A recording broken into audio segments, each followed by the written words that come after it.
Greetings guys and welcome to yet another movie review. As always, you have the amazing Robert Munuku, one of the best film buffs and film reviewers here in East Africa. So today we are reviewing yet another amazing movie. Yeah, but today we're a bit keeping it local. So we are reviewing Nairobi Half-Life.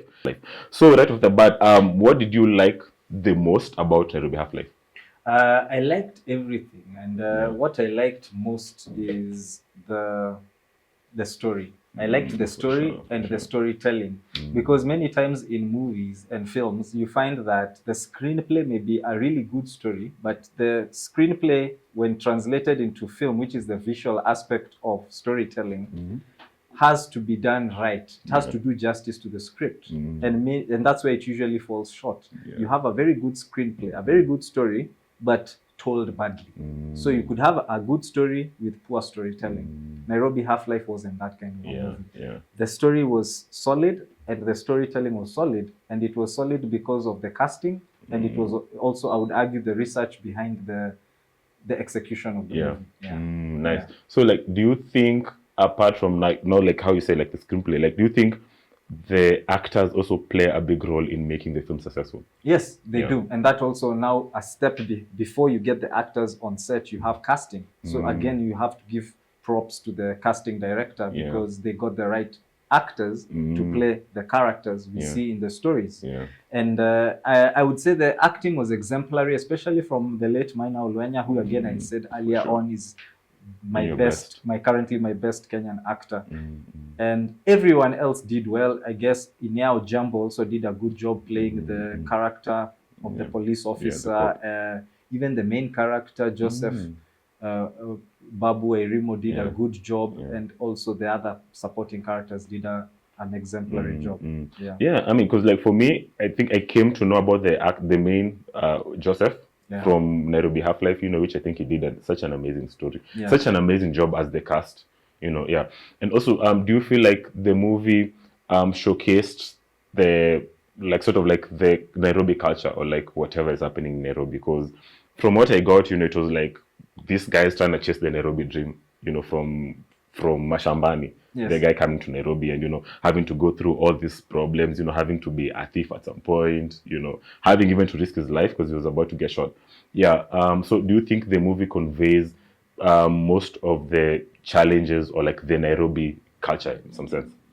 Yes, of course, and it does it fantastically. And I had reviewed before this, I had reviewed Nafsi, and the same thing I criticized about Nafsi is the same thing Nairobi Half-Life did. Fantastic, in a very fabulous way. And that is how you tell the story without losing your audience and getting what is intended understood. And if you look at the story, it basically has three elements. Not just two. Most people would identify the first two of a guy coming from Mashambani and then he's in the city. But there was also the middle class, upper class, poor or lower class element brought out. And there were dynamics within these social strata that came out. For example, this guy came from a rural setting, but he came from a rural middle class setting, and he came to an urban setting to look for greener pastures. But by default, if you come from the rural area to the urban area, that's urbanization. And you have no way to make a living, you default to the lower tier. So you become a poor person in the city. While in actual fact, you're middle class in the rural area. Another thing, if you remember, there was the scene where he was going to the theater where he was trying to be an actor in the Phoenix Theater. And there was this guy he was acting with. I think the character played by Mugambi Mthega. That character portrays, and many would not notice, the typical middle class urban dweller. For sure. So you have this guy, he's the typical urban middle class guy meeting the rural middle class guy who is now looking for opportunities.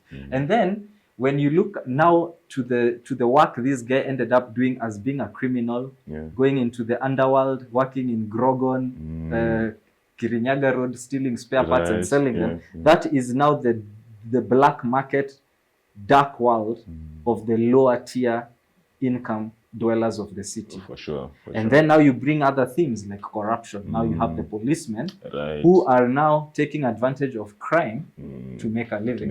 Yeah. And they weaved this so well that the story became such a nice product. You don't get lost anywhere and you're never left wondering what's going on. And I loved that. Storytelling was amazing. Yeah. So I think this is just a controversial point. But I think the director was not Kenyan. Okay, but was he? He was Kenyan actually. Tosh Gitonga is Kenyan. But I get what you're saying. I get what you're saying. Because I feel like it had a Western sort of like boost. I don't know if it's in the funding or like from one of like the major producers. It is actually. These films were made by previously, I think they have changed their name. They were called One Fine Day Films. It was I would loosely say it's an NGO that was funded. I guess they're Germans. It's a German NGO. They were funded to produce feature films in Kenya. So you'd find, I guess the style they were using, I could be corrected, was a workshopping style of filmmaking where they would kind of have a call out and then they would train certain people in the various film production chains and then they would come together and make a feature film. For sure. Yeah, so I actually wanted to know, what do you think made the movie so successful?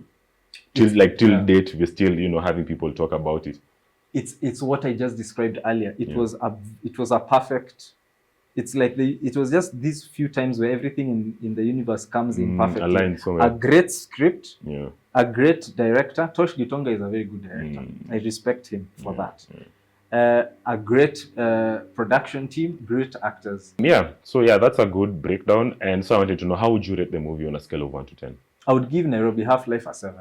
7 over 10. And that is a very good rating, by the way, because all my ratings are standard. I don't rate a movie because it's a Kenyan movie. Right. I'm giving it for a Kenyan movie. It's no. Rating with international standards. It's their movies have given less scores than international films. So if it's a 7, it's a 7/7. So I would give Nairobi Half-Life a 7 over 10. Okay, that's amazing.